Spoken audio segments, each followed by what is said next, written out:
नाजरीन आदाब, आप देख रहे हैं INN चैनल। मैं हूं शेख अहमद अली। आज की खास बात में हम देखेंगे कई अहम कौमी और बैनुल अक़वामी खबरें। वज़ीर आज़म नरेंद्र मोदी ने आज मुल्क के रूहानियत के मैदान में काम करने वालों से कहा कि वो मुल्क के शहरियों में फ़र्शनासी का एहसास पैदा करने में अपनी तवानाई सर्फ करें ताकि आने वाले 25 सालों में हिंदुस्तान वो सब कुछ हासिल कर सके जिसे हमने सैकड़ों सालों की गुलामी में गंवाया है।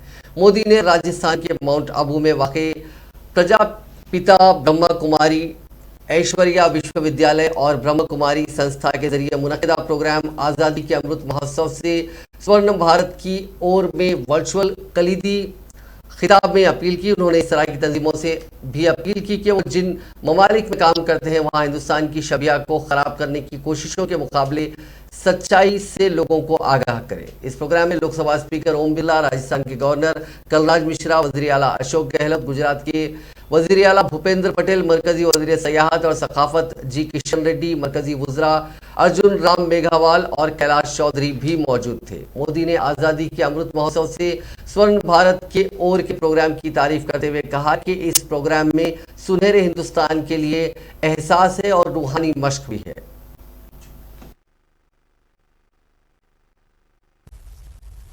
आज देश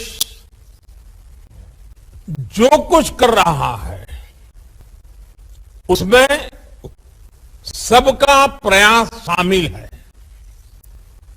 सबका साथ, सबका विकास, सबका विश्वास। आज एक और बात, सबका प्रयास। ये सब देश का मूल मंत्र बन रहा है। आज हम एक ऐसी व्यवस्था बना रहे हैं जिसमें भेदभाव की कोई जगह न हो। एक ऐसा समाज बना रहे हैं जो समानता और सामाजिक न्याय की बुनियाद पर मजबूती से खड़ा हो। हम एक ऐसे भारत को उभरते देख रहे हैं जिसकी सोच और अप्रोच नई है, जिसके निर्णय प्रगतिशील हैं। इसी प्रोग्राम से खिताब करते हुए राजस्थान के वज़ीर आला अशोक गहलोत ने वज़ीर आज़म नरेंद्र मोदी की मौजूदगी में कहा कि मुल्क में फिलहाल खौफ और दहशत का माहौल है। संदेश दिया जाएगा, प्रधानमंत्री आ जाएंगे अभी आप, उस संदेश 4000 केंद्रों के माध्यम से पूरे देश के कोने कोने में पहुंचेगा और उसी हिसाब से जो हम चाहते हैं कि देश में शांति, सद्भाव, भाईचारा उत्पन्न हो, मजबूत हो, जिसकी आज सबसे बड़ी आवश्यकता भी है। क्योंकि थोड़ा देखने में आ रहा है तनाव का माहौल है देश के अंदर, हिंसा का माहौल है, उससे छुटकारा मिले, ये आपकी हम सबकी इच्छा रहती है। मैं समझता हूँ सत्य अहिंसा के मार्ग पे चल के ही हम समाज को और किसी देश को आगे बढ़ा सकते हैं। जहाँ शांति होगी वहाँ विकास होगा। ये हमारी धारणा हमेशा रही है कि शांति, सद्भाव, भाईचारा, सत्य अहिंसा ये हमारे मूल मंत्र है। इसको मजबूत करने का काम मैं समझता हूँ कि प्रजापति ब्रह्म कुमारी ईश्वरीय विश्वविद्यालय का परिवार बहुत अच्छे ढंग से निभा संदेश दिया जाएगा। सुप्रीम कोर्ट ने नेशनल एलिजिबिलिटी एंट्रेंस टेस्ट यानी नीट पीजी दाखिला इम्तिहान में रिजर्वेशन के मामले में जुमेरात के रोज कहा कि इम्तिहान से उन समाजी इक़्तिसादी मराद की अक्कासी नहीं होती है जो बाज़ तबकों को हासिल है। इसीलिए अहलियत को समाजी लिहाज से बामायने बनाना चाहिए। जस्टिस DY चंद्रचूड़ की सरबराही वाली बेंच ने मेडिकल कोर्सेज के पोस्ट ग्रेजुएट दर्जात में दाखिले से मुताल्लिक नीट पीजी 2021-22 में काउंसलिंग और इंदराज की कार्रवाई शुरू करने की इजाज़त देने से मुताल्लिक एक तफसीली हुक्मनामा जारी करते हुए ये कहा कि रिजर्वेशन मेरिट के खिलाफ नहीं है। बेंच ने 7 जनवरी को दिए गए अपने उबूरी हुक्म के हवाले से तफसीली वजूहात बताते हुए कहा कि कोरोना वायरस के आलमी वबा के इस दौर में हमें डॉक्टरों की अशद ज़रूरत है। इसीलिए किसी भी अदालती मुदाखलत से इस साल दाखिले की कार्रवाई में ताख़ीर होती है। अहलियत के मियार में तब्दीली और दोनों तरफ से मजीद कानूनी चाराजोई से इंदराज में ताख़ीर हो जाती। चीन की पीपल्स लिबरेशन आर्मी ने अरुणाचल प्रदेश के सियांग जिले में 17 साल के एक लड़के का अगवा कर लिया है। रियासत के एमपी तपीर गांव ने चाशुम्बे के रोज इसकी जानकारी दी थी। किडनैप किए गए लड़के का नाम मीराम टैरोन है। एमपी गांव ने एक न्यूज एजेंसी को फोन पर बताया कि मीराम का एक दोस्त जॉनी याइंग चीनी फौजियों के पास से भागने में कामयाब रहा। यांग ने भागने के बाद मकामी ओहदेदारों को इसकी जानकारी दी। एमपी गांव ने इस मामले की जानकारी वजारत दाखिला को भी दी है। इसके साथ ही उन्होंने मरकजी हुकूमत की सभी एजेंसियों से मीराम की रिहाई के लिए जरूरी कदम उठाने की गुजारिश की। एमपी ने बताया कि जिस जगह से सोमपो नदी हिंदुस्तान में एंटर करती है, यह वाकया वहीं हुआ है। सोमपो को अरुणाचल प्रदेश में सियांग और आसाम में ब्रह्मपुत्र कहा जाता है। एमपी ने बताया कि ये लुगांत जोर एरिया में आता है। चीन ने 2018 में इस एरिया में 3 से 4 किलोमीटर तक सड़क बना ली थी। ये इलाका सियुमला के अंदर आता है। दोनों ही लड़के जिदो गांव के रहने वाले हैं। एमपी ने इस मामले से जुड़ी 2 जानकारियां ट्विटर पर शेयर की हैं। उसमें उन्होंने वजीर आजम नरेंद्र मोदी, वजीर दाखिला अमित शाह, वजीर दिफा राजनाथ सिंह और इंडियन आर्मी को भी टैग किया है। सितंबर 2020 में भी पीएलए ने अरुणाचल प्रदेश के सुबनसिरी जिले से 5 नौजवानों का अगवा कर लिया था और लगभग 1 हफ्ते बाद उन्हें रिहा किया था। हिंदुस्तान लद्दाख से अरुणाचल प्रदेश तक चीन के साथ 3400 किलोमीटर लंबी line of actual control share करता है। अरुणाचल प्रदेश की 1080 किलोमीटर लंबी सरहद चीन से लगी है। इसके अलावा 520 किलोमीटर लंबी सरहद म्यांमार और 217 किलोमीटर लंबी सरहद भूटान से भी लगी है। कांग्रेस के साबिक सदर राहुल गांधी ने चीनी फौज के जरिए अरुणाचल प्रदेश में एक नौजवान के अगवा पर गहरी तशवीश का इजहार करते हुए उसे इंतहाई संगीन करार दिया। राहुल गांधी ने ट्वीट किया कि यौम जमहूरिया से कुछ दिन पहले हिंदुस्तान के एक भाग्य विधाता का चीन ने अगवा किया है। हम मीराम तारून के खानदान के साथ हैं और उम्मीद नहीं छोड़ेंगे, हिम्मत नहीं हारेंगे। वजीर आजम की बुज़दिल खामोशी ही उनका बयान है, उन्हें फर्क नहीं पड़ता। कांग्रेस ने कहा है कि अरुणाचल प्रदेश में एक हिंदुस्तानी नौजवान को चीनी फौजियों ने अगवा किया और सरहद पर उसकी मुदाखलत लगातार बढ़ रही है। इसलिए वज़ीर आज़म नरेंद्र मोदी को अपनी खामोशी तोड़नी होगी और हालात का जायजा लेने के लिए ऑल पार्टी एमपी वफद को सरहद पर ले जाया जाना चाहिए। कांग्रेस के तर्जुमान शक्ति सिंह गोयल ने जुमेरात को एक प्रेस कॉन्फ्रेंस में कहा कि भारतीय जनता पार्टी के रियासती सदर और बीजेपी के सीनियर रुकने पार्लियामेंट तापर गांव ने खुद ट्वीट करके इत्तला दी है। इसलिए मोदी को इस मामले में खामोशी तोड़नी चाहिए और मुल्क को असलियत बतानी चाहिए। मैं उस सांसद को तापिर गांव जी को भी बधाई देता हूं, क्योंकि मैं गुजरात से आता हूं। मैं जानता हूं कि अभी तक उनका ट्वीट जिंदा रहना, वो भी उनकी जितनी प्रशंसा करे उतनी कम है, क्योंकि तुरंत कहा गया होगा डिलीट द ट्वीट, पर उन्होंने डिलीट नहीं किया है। इसलिए भी मैं इनको धन्यवाद देता हूं। आपके सबके सामने स्क्रीन पे उन्हीं का ट्वीट हमने लगाया है, जिसमें उन्होंने लिखा है, Chinese PLA has abducted Sri Miram Taron, 17 years old of Zidoville, yesterday 18 Jan 2022 from inside Indian territory. Longta Joy area, China built 4 kilometers road inside India in 2018 under Siumla area, Bishing village of Upper Siang district, Arunachal Pradesh. The second part of the tweet says his friend escaped from PLA and reported to authorities. All the agencies of government of India requested to step up for his early release.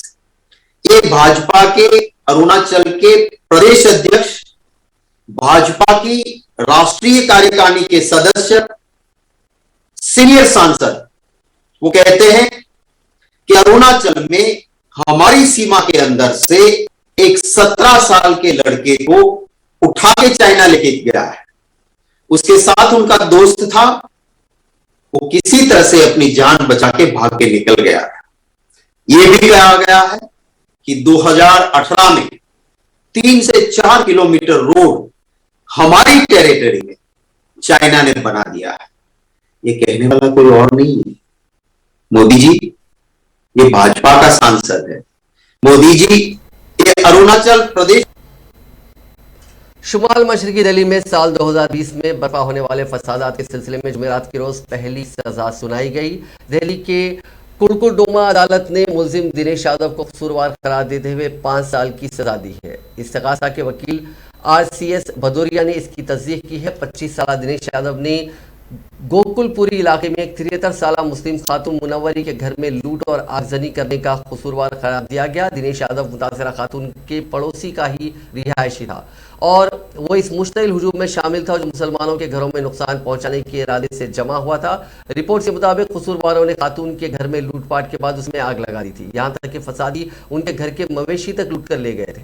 Munawwari ने घर के छत से कूदकर पड़ोस के हिंदू कुंबे में जाकर अपनी जान बचाई थी और उनका खानदान 2 हफ्ते तक दिल्ली से बाहर रहा था। यह पहला मामला है जब शुमाल मशरकी दिल्ली में होने वाले फसादात के सिलसिले में किसी को सजा सुनाई गई है। इस मामले में अदालत ने 2 पुलिस एहलकारों के बयान को अहम करार दिया। उन्होंने बताया कि दिनेश उस हुजूम का हिस्सा था जो तशद्दुद पर आमादा था। अगरचे उन्होंने दिनेश को मुनव्वरी का घर जलाते नहीं देखा था। अदालत ने कहा कि अगर कोई शख्स गैर कानूनी हुजूम का हिस्सा है तो वो भी दीगर फसादियों की तरह तशद्दुद के लिए बराबर का जिम्मेदार है। दिल्ली फसादात से मुतालिक एक और मामले का फैसला सुनाया जा चुका है, ताहम इसमें मुलजिम को बरी कर दिया गया। महात्मा गांधी के खिलाफ काबिल एतराज बयान देने वाले संत कालीचरण महाराज की एक बार फिर गिरफ्तारी अमल में आई है। इस बार महाराष्ट्र के ठाणे शहर की पुलिस ने हिंदू मजहबी पेशवा कालीचरण महाराज को महात्मा गांधी के खिलाफ मुतनाज़ा बयान देने के मामले में छत्तीसगढ़ से गिरफ्तार किया है।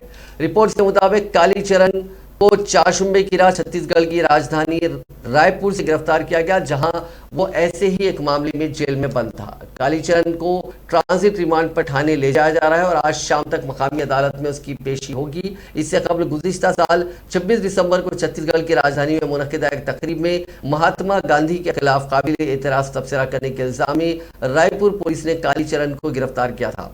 12 जनवरी को महाराष्ट्र के वर्धा की पुलिस ने उसे उसी तरह के एक मामले में गिरफ्तार किया था। नौपाड़ा थाने के एक अफसर ने बताया कि महात्मा गांधी के खिलाफ मुबैना मुतनाज़ा बयान को लेकर एनसीपी लीडर और महाराष्ट्र के वजीर जितेंद्र ओहाट की शिकायत की बुनियाद पर कालीचरण के खिलाफ मामले में रायपुर से उसे गिरफ्तार किया गया है। इससे कबल पुणे पुलिस ने भी 19 दिसंबर 2021 को वहां मुनक़िदा शिव प्रताप दिन प्रोग्राम में मुबैना तौर से इश्तियाल अंगेज़ तकरीर के मामले में कालीचरण को गिरफ्तार किया था। छत्रपति शिवाजी महाराज के जरिए मुगल सिपह सालार अफजल खान को मारे जाने के वाक़े की याद में यह प्रोग्राम मुनक़िद किया गया था। सोशल मीडिया पर मुस्लिम खवातीन की ऑनलाइन नीलामी करने वाले बुली बाई ऐप मामले में मुंबई पुलिस ने चौथे मुलजिम को उड़ीसा से गिरफ्तार किया है। मुलजिम की शिनाख्त नीरज सिंह के तौर पर हुई है। मुंबई पुलिस के एक अफसर ने कहा कि नीरज बुलीबाई ऐप के जरिए साजिश का मंसूबा बनाने और उसे अंजाम देने में शामिल था। हम उसे मुतालिका अदालत में पेश करेंगे और उसकी कस्टडी रिमांड का मुतालबा करेंगे। इससे कबल इस मामले में मुंबई पुलिस अलग अलग रियासतों से विशाल झा, श्वेता सिंह और मयंक रावल को गिरफ्तार कर चुकी है। वहीं दिल्ली पुलिस ने भी बुलीबाई मामले में कुछ लोगों को गिरफ्तार किया है। मुंबई पुलिस और दिल्ली पुलिस दोनों इस मामले की जांच कर रहे हैं। सबसे पहले इस मामले में मुंबई पुलिस ने बेंगलुरु से विशाल झा नामी शख्स को गिरफ्तार किया था। इसके बाद 4 जनवरी को उत्तराखंड बाशिंदे श्वेता सिंह को गिरफ्तार किया गया। वो दूसरी मुलजिम थी और मयंक रावल मस्कुरा तनाज़े के सिलसिले में गिरफ्तार किया गया तीसरा मुलजिम था। मुंबई पुलिस के अलावा इसी मामले की यकसा जांच कर रही दिल्ली पुलिस की स्पेशल सेल ने भी 2 गिरफ्तारियां की हैं। स्पेशल सेल ने मामले के अहम मुलजिम नीरज बिश्नोई और सुली डील के अहम मुलजिम अवंका रेश्वर ठाकुर को गिरफ्तार किया था। वाज़ेह है कि 21 जनवरी को बुलीबाई ऐप ने सहाफ़ियों, समाजी कारकुनान, तुलबा और मशहूर हस्तियों समेत एक खास मजहब की कई खवातीन की तस्वीरें पोस्ट की थी। ये सुली डील के तनाज़े के 6 महीने बाद हुआ। विशाल झा बुलीबाई ऐप के फॉलोअर्स में से एक था जिसने पुलिस को टीम तक पहुंचाया। सुली डील्स को जगह फराहम करने वाली गिटहिब ने बुलीबाई ऐप को भी होस्ट किया था। हालांकि बाद में गिटहिब ने यूजर को अपने होस्टिंग प्लेटफॉर्म से हटा दिया था, लेकिन तब तक बुलीबाई ने मुल्क भर में तनाज़ा खड़ा कर दिया था। हज 2022 के लिए गुज़िश्ता 10-12 रोज में खातिर ख्वाह इजाफा हुआ है। जनवरी 8 जनवरी को 53,000 से कुछ ज्यादा दरखास्तों की तादाद अब बढ़कर 62,000 हो चुकी है, जो कि एक अच्छी अलामत है। जबकि हज कमेटी ऑफ इंडिया के सीईओ याकूब शेख ने उम्मीद जाहिर की है कि हिंद सऊदी अरब के दरमियान हज के मुतालिक बाहमी माहिरे के साथ ही मजीद इजाफा होगा। वाज़ेह है कि गुज़िश्ता 8 जनवरी को मरकजी वज़ीर बराए अक़लियती उमूर और डिप्टी लीडर राज्यसभा मुख्तार अब्बास नकवी ने हज ट्रेनिंग का इफ्तिताह करते हुए ऐलान किया था कि हज 2022 के लिए 53,000 से ज्यादा दरखास्तें मिली हैं। हज कमेटी के नए चीफ एग्जीक्यूटिव ऑफिसर याकूब शेख ने मजीद कहा कि 31 जनवरी दरखास्तें जमा करने की आखिरी तारीख है और इम्कान है कि आइंदा 10-11 दिनों में इसमें मजीद इजाफा होगा और इस दरमियान हिंद सऊदी के दरमियान बाहमी माहिदा हो जाता है तब मजीद तादाद बढ़ जाएगी। हज कमेटी ने नारा दिया है कि आफत के खात्मे, अवाम की सेहत सलामती के लिए क़ुव्वत मुदाफ़ियत, एहतियात और दुआ ही सफ़र हज को मुमकिन बनाएगी। हज 2022 को लोगों की सेहत, सलामती और हिफाजत को तरजीह देकर सहूलतों और बेहतरी के साथ मुकम्मल करने की कोशिश है। उन्होंने कहा कि हज मुकम्मल तौर पर डिजिटल हो चुका है। आज़मीन हज खुद ऑनलाइन दरखास्तें दे रहे हैं और वो मोबाइल का भी इस्तेमाल कर रहे हैं। फॉर्म जमा करने की आखिरी तारीख 31 जनवरी रखी गई है। फिलहाल 50,000 से ज़्यादा दरखास्तें मौसूल हुई हैं और एक ख़वातीन आज़मीन हज भी शामिल है जो बगैर महरम के साथ हज करना चाहती हैं। उन्होंने कहा कि इस साल बगैर महरम के हज के ख्वाहिशमंद ख़वातीन की भी दरखास्तें मौसूल हुई हैं। चीफ एग्जीक्यूटिव ऑफिसर ने यकीन दिलाया कि हज कमेटी के अहदेदारान और अमला हमतन गोश फिलहाल सऊदी हुकूमत ने कोई वाज़ेह इशारे नहीं दिए हैं, लेकिन चंद हिदायत के बाद हज की तैयारी जारी है और हाल ही में ट्रेनर्स की तरबियत भी हो चुकी है। उत्तर प्रदेश इंतखाबात के लिए कांग्रेस ने अपने उम्मीदवारों की दूसरी फहरिस्त जारी कर दी है। इस फहरिस्त में जुमला 41 उम्मीदवारों के नामों का ऐलान किया गया। कांग्रेस ने 40% खवातीन को टिकट देने के अपने वादे पर एक मरतबा फिर अमल करते हुए इस फहरिस्त में 16 खवातीन को बतौर उम्मीदवार शामिल किया है। समाजवादी पार्टी सरबराह अखिलेश यादव पहली बार असेंबली इंतखाबात लड़ेंगे। पार्टी ने उन्हें मैनपुरी की करहल सीट से इलेक्शंस में उतारा है। जिस सीट से अखिलेश इंतखाबात लड़ेंगे वो समाजवादी पार्टी की सबसे सेफ सीट मानी जाती है। करहल में समाजवादी पार्टी को 2007 से हार का मुंह नहीं देखना पड़ा।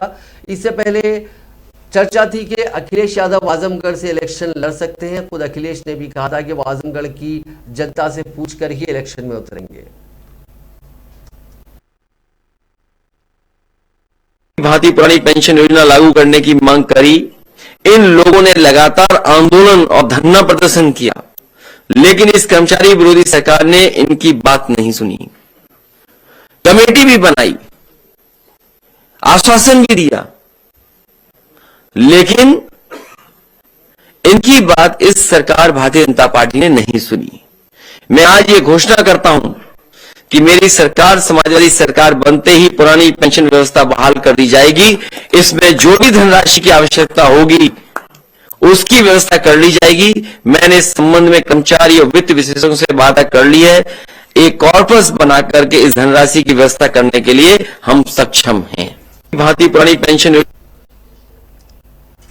उत्तर प्रदेश में अकेले दम पर इंतखाबात लड़ने का ऐलान कर चुके भीम आर्मी चीफ चंद्रशेखर आजाद रावण ने जुमेरात को योगी आदित्यनाथ को चुनौती दी है। चंद्रशेखर की आजाद समाज पार्टी सभी 403 सीटों पर इलेक्शन लड़ रही है।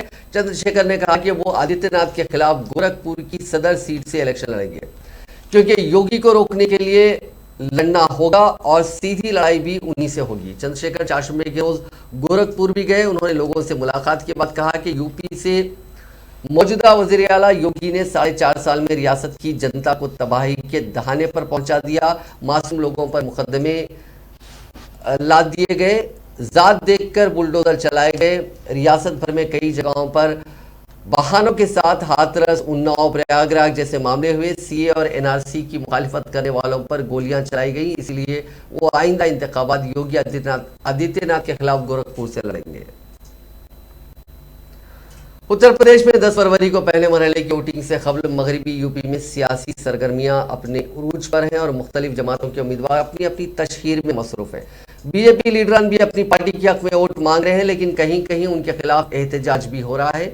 एक रिपोर्ट के मुताबिक बीजेपी के उम्मीदवार विक्रम सिंह सैनी जब अपने हल्के इंतखाब के गांव मुनव्वरपुर में पहुंचे तो वहां के बाशिंदगान ने न सिर्फ उनकी मुखालिफत की बल्कि उन्हें वहां से खदेड़ कर भगा दिया। विक्रम सैनी चारशंबे के रोज अपनी बिरादरी के लोगों के दरमियान एक इजलास में शिरकत के लिए पहुंचे थे, लेकिन वहां देहाती मुश्तइल हो गए और उनके खिलाफ एहतजाज करने लगे। इस वाक़े की वीडियो सोशल मीडिया पर वायरल हो रही है। वीडियो में विक्रम सैनी गाड़ी में बैठकर लोगों के सामने हाथ जोड़ते नजर आ रहे हैं। इस वाक़े पर उन्होंने कहा कि वो मुनव्वरपुर गांव में सैनी समाज के एक इजलास में शिरकत के लिए गए थे। वीडियो में हुजूम मुश्तइल नजर आ रहा है और बार बार ये जुमला दोहरा रहा है, जरा इस मर्तबा एमएलए बनकर दिखाओ।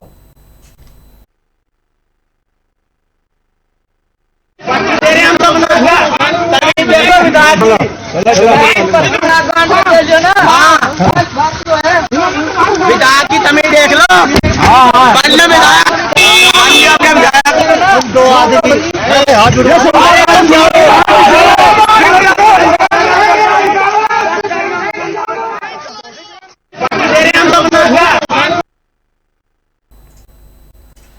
अब बात कोरोना वायरस की। दुनिया भर में कोरोना के केसेस में बहुत ज़्यादा इजाफा देखा जा रहा है। पिछले 24 घंटों में दुनिया भर में कोरोना के 40,96,897 नए मामला दर्ज हुए। इसी दौरान 10,129 अफराद की मौत हुई।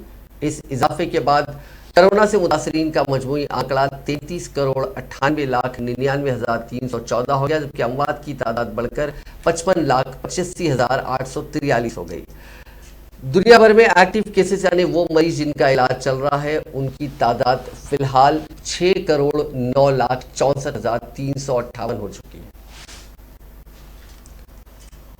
मुल्क में पिछले 24 घंटों में कोरोना के 3,17,000 नए केसेस मिले। इस दौरान 2,23,000 लोग ठीक हुए, जबकि 491 लोगों की मौत हुई। वहीं पिछले दिन के मुकाबले नए मुतासरीन में 34,562 की बढ़ोतरी देखने को मिली। इससे पहले 18 जनवरी को 2,82,000 लोग इससे मुतासर हुए थे। मुल्क में 8 महीने बाद नए मुतासरीन का आंकड़ा 3 लाख के पार पहुंचा है। दूसरी लहर में केसेस घटने के दौरान 15 मई को 3,11,000 केसेस मिले थे। एक्टिव केसेस यानी इलाज करा रहे मरीजों की तादाद में 91,519 की बढ़ोतरी दर्ज की गई है। फिलहाल मुल्क में 19,24,000 एक्टिव केसेस हैं। मुल्क में पहली बार 2 लाख से ज्यादा मरीज यानी 2,23,990 ठीक भी हुए हैं।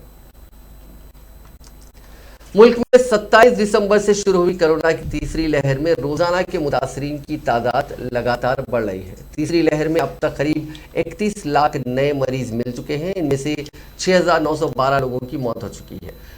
अगर हम डेथ रेट देखें तो ये सिर्फ 0.2% है, यानी 1,000 मरीजों में सिर्फ 2 लोगों की मौत हो रही है। ये दुनिया भर में अगर हम कंपेयर करें तो ये सबसे कम डेथ रेट, कम मॉर्टेलिटी रेट है। अलग अलग मुल्कों में हुई रिसर्च के मुताबिक ओमिक्रॉन वेरिएंट डेल्टा से 8 गुना तक कम खतरनाक ये ओमिक्रॉन है। इसीलिए कई मुल्क मरीजों के रिकॉर्ड आंकड़ों के बावजूद पाबंदियां नहीं लगा रहे हैं। स्पेन ने तो कोरोना को नॉर्मल फ्लू डिक्लेयर कर दिया है। हेल्थ एक्सपर्ट्स इसे बड़ी राहत मान रहे हैं, क्योंकि कोरोना की पहली लहर के दौरान मिले शुरुआती 31 लाख मरीजों में से 57,921 मरीजों की मौत हुई थी। पहली लहर में जुमला 1,22,00,000 लोग मुतासिर हुए थे। इसके बाद दूसरी लहर में 2,34,00,000 मरीज मिले। दूसरी लहर में मिले शुरुआती 31 लाख मरीजों में से 21,224 की मौत हो गई थी। ये आंकड़े भी रियासती हुकूमतों के थे, जिनमें से अब तक सुधार किया जा रहा है। इसका मतलब यह है कि मरने वालों का आंकड़ा 21,224 से 244 से कहीं ज्यादा था। Indian Council of Medical Research के additional director doctor Samiran Pande ने बताया कि अगर कोई नया वेरिएंट नहीं आता है तो 11 मार्च तक कोरोना एंडेमिक फेज में चला जाएगा। उन्होंने बताया कि मैथमेटिकल मॉडल के मुताबिक ओमिक्रॉन 3 महीने ही टिक पाएगा और 11 मार्च के बाद मुल्क में कोरोना के नए मरीज मिलने लगभग बंद हो जाएंगे। वर्ल्ड इकोनॉमिक फोरम के डावोस एजेंडा प्रोग्राम के दौरान अमेरिका के chief medical officer doctor Anthony Fauci ने बताया कि ओमिक्रॉन ही वबा को एंडेमिक फेज में लेकर जाएगा। अमेरिकी सदर के chief medical adviser doctor Fauci ने कहा कि यह कहना अभी थोड़ी जल्दबाजी है, लेकिन उन्हें पूरा भरोसा है कि ओमिक्रॉन ही इस वबा का खात्मा करेगा। कोरोना वायरस की जांच आरटी-पीसीआर और रैपिड एंटीजन टेस्ट मामूल के जरिए किया जाता है, लेकिन स्कॉटलैंड के साइंसदानों के ग्रुप ने इसके लिए एक्सरे का इस्तेमाल करने का तजुर्बा किया। साइंसदानों ने इस तरीके को 98% तक सही करार दिया। रिपोर्ट्स के मुताबिक इस तरह से कोरोना का पता लगाने के लिए आर्टिफिशियल इंटेलिजेंस का इस्तेमाल किया जाता है। मुहक्किकीन का कहना है कि एक्सरे के इस्तेमाल के बाद टेस्ट RT-PCR से तेज होगा और इसका नतीजा महज 5 से 10 मिनट के अंदर मौसूल हो जाएगा। RT-PCR टेस्ट के नतीजे में 1 घंटे तक का वक्त लग जाता है। मुहक्किकीन का यह भी कहना है कि एक्सरे के जरिए ओमिक्रॉन वेरिएंट की मौजूदगी का भी पता लगा लिया जाएगा। रिपोर्ट्स के मुताबिक ये तकनीक स्किन के मुकाबले 3000 से ज्यादा नॉर्मल स्कैन के मुकाबले 3000 से ज्यादा तस्वीर के डेटाबेस के लिए एक्सरे का इस्तेमाल करती है। ताहम साइंसदानों का कहना है कि इन्फेक्शन के शुरुआती मराहिल में कोरोना की अलामात को देख पाना काफी मुश्किल काम होगा। अफ्रीका के सहारा रेगिस्तान का एंट्रेंस कहे जाने वाले अल्जीरिया के आइंस सेफ्रा में रेत के टीलों पर बर्फबारी का एक अनोखा नजारा देखने को मिल रहा है। सहारा रेगिस्तान में पिछले 42 साल में यह 5वीं बार है जब यहां बर्फबारी दर्ज की गई है। इसमें भी पिछले 6 सालों में ही 4 बार बर्फबारी हो चुकी है। इससे पहले यहां पर 1979, 2016, 2018 और 2021 में ही बर्फबारी का रिकॉर्ड है। मंगल के रोज हुई बर्फबारी के बाद दुनिया के इस सबसे गर्म रेगिस्तानी इलाके का मिनिमम टेम्परेचर -2 डिग्री तक गिर गया है। वेदर साइंटिस्ट का कहना है कि अल्जीरिया में इन दिनों ठंडी हवाओं की वजह से काफी दबाव का इलाका बना हुआ है, इससे बर्फबारी हुई है। वैसे सहारा के रेगिस्तान में गर्मियों के दौरान टेम्परेचर 58 डिग्री सेल्सियस तक पहुंच जाता है। साइंटिस्ट का अंदाजा है कि अगले 1500 साल में सहारा का रेगिस्तान हरा भरा हो जाएगा। ऐसा इसलिए होगा क्योंकि जमीन इस दौरान अपनी जो टेम्परेचर का जो उसका मिनिमम टेम्परेचर होता है वो फॉल हो जाएगा और 22 से 24.5 डिग्री तक ये कम हो जाएगा। सहारा रेगिस्तान 36 लाख स्क्वायर किलोमीटर के इलाके में फैला है। इसका शेप अगर हम साइज अगर बात करें तो चीन के तकरीबन चाइना के बराबर है। एक रिपोर्ट के मुताबिक एटलस पर्वत से घिरे इस इलाके में टेम्परेचर साल के इस महीने में रहने वाले औसत टेम्परेचर से बेहद कम पर पहुंच गया है।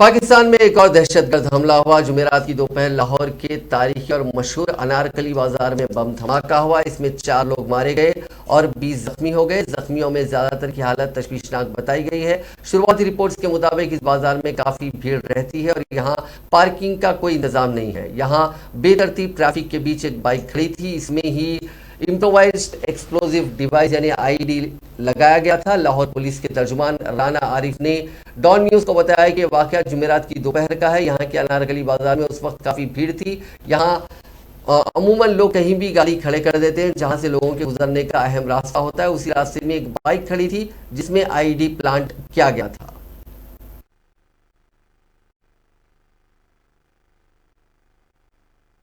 बहुत ज्यादा एकदम पता नहीं क्या चीज बटी है यहाँ पर, बहुत आग लग गई है। लड़का आया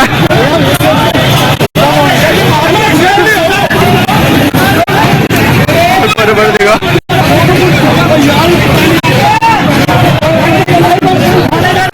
या अल्लाह